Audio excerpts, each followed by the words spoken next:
Nalagay naman po sa balag ng alanganin ang ilang kagawad ng media nang paulanan ng bala ang compound ng Kapitolyo ng Lanao del Sur kung saan sila nakapwesto dahil itinuturing pamangding safe zone.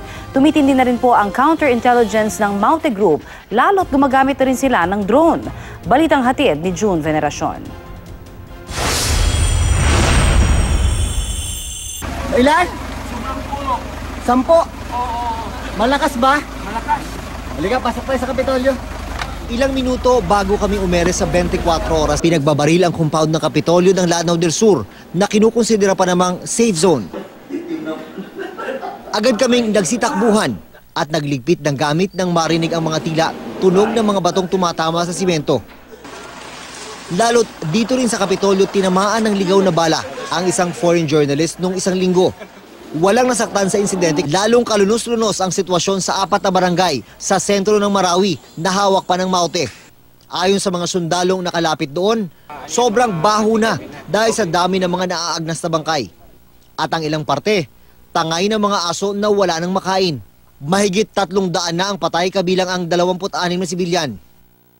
Sa mga hindi mapasok na lugar, kita ng mga drone ang epekto ng gulo. Tulad sa palibot ng isang moske, kung saan ilang metro ang layo ay may nakuha ng malaking crater, uuka dahil sa pabobomba ng armed forces. Para royan maitaboy ang mga Maute na nagkukuta sa mismong moske na sadya raw iniwasang bombahin. Binibigyan pa rin natin ng respeto yung mga mosque. Wala po tayong binobomba, wala po tayong hindi po tayo gumamit ng mga malalakas na kalibre o airstrike. Tulad ng AFP, may drone din ang Maute para masilip ang mga tropang naghahabol sa kanila. During the first 2 weeks ng ating meron tayong mga nakita na gumagamit din yung kalaban ng drone. Part ito ng surveillance and intelligence.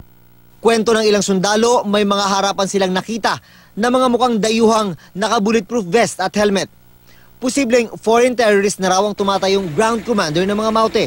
Sa bahay-bahay na clearing operation naman, nagbabato na sila ng tear gas para mapalabas sa mga Maute na nagtatago sa mga basement.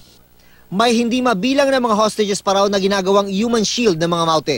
Mula rito sa Marawi, June Veneracion, GMA News.